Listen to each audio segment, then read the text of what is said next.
Muito bom, segundo ano. Vamos chamar esse vídeo aqui de Estudo das Briófitas 2, né? Para diferenciar do outro, mas é tranquilo, olha só. Quem deu origem ao reino vegetal? Algas verdes, algas clorófitas. Como ficou a evolução do vegetal? Briófitas, pteridófitas, gimnospermas e angiospermas. As angiospermas se dividem em monocotiledôneas, dicotiledôneas. Primeira coisa que nós vamos estudar, briófitas.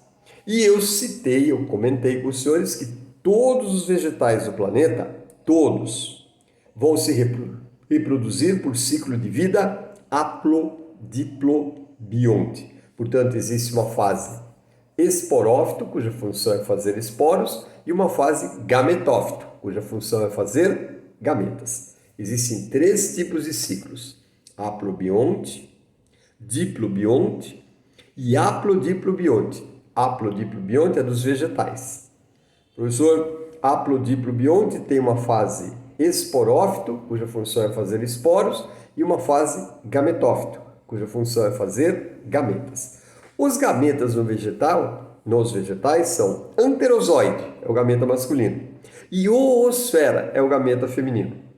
Então a gente diz assim: quando o anterozoide fecunda a oosfera, dá origem a um ovo ou zigoto, que vai se formar, que vai desenvolver um novo vegetal. Então, características gerais de briófitas. O primeiro vegetal do nosso planeta. Bem simples, não é? E é o primeiro vegetal, se originou a partir das algas verdes. É pluricelular. Então, características gerais de briófitas. Os musgos são os grandes exemplos. São pluricelulares. Suas células são eucariontes.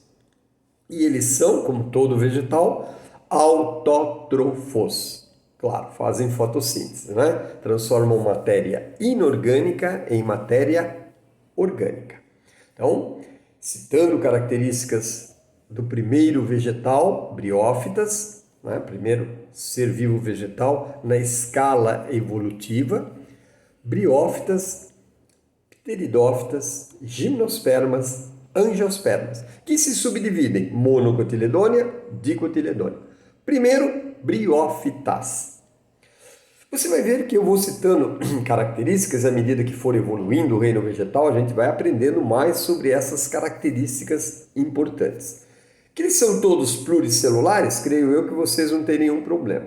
Pluricelular contém mais de uma célula. Células eucariontes, acho que vocês também não têm problema.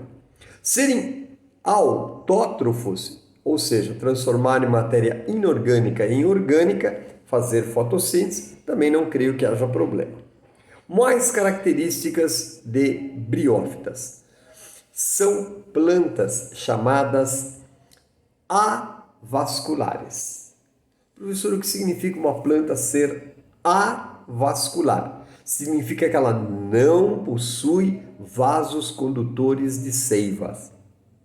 Ela não possui? Não, não possui. Os vasos condutores de seiva são de dois tipos: xilema e floema. Xilema vão conduzir a seiva bruta. Floema vão conduzir a seiva elaborada.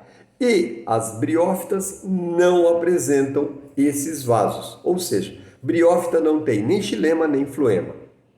Xilema transporta a seiva bruta, que nada mais é do que a água e os sais minerais. Floema transporta a seiva elaborada, e a seiva elaborada é o produto da fotossíntese.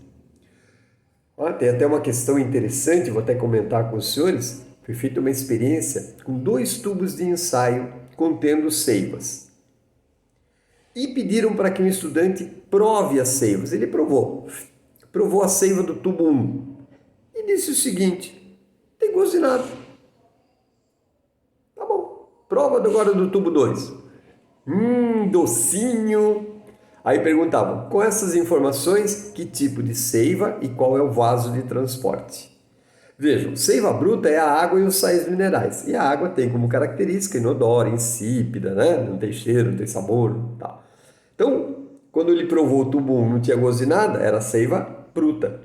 a água e os sais minerais, transportados pelo xilema. Quando ele provou o tubo 2, era doce, porque o produto da fotossíntese é justamente glicose, justamente o açúcar. Por isso que a seiva elaborada, que é o produto da fotossíntese, é adocicada. Seiva bruta, vasos do xilema; seiva elaborada, vasos do floema. Só que as briófitas não têm vaso condutor. Professor, então como é que se transporta as seivas? De célula para célula. Lentamente, claro, imagina, de célula para célula. Ele absorve a água e vai indo de célula para célula. Como é que ele distribui a seiva elaborada? De célula para célula. Não tem vasos condutores. As briófitas são avasculares. Se o transporte de seiva é lento, justamente por não ter vasos condutores, você fica acreditando agora em mim que o tamanho dessas plantas, dessas briófitas, será um tamanho muito reduzido.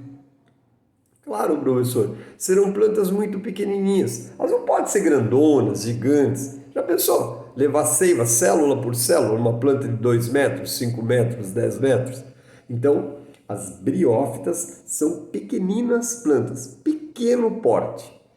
E se você quiser justificativa, elas têm pequeno porte justamente porque elas não apresentam vasos condutores de seiva, ou seja, são avasculares, não apresentam tecidos condutores de seiva. Não tem nem xilema da seiva bruta, nem floema da seiva elaborada. O transporte de seiva ocorre de célula para célula. Por isso mesmo as briófitas são extremamente pequenas, pequeno porte. O senhor tem mais características? Claro que tem, e nós vamos a mais características.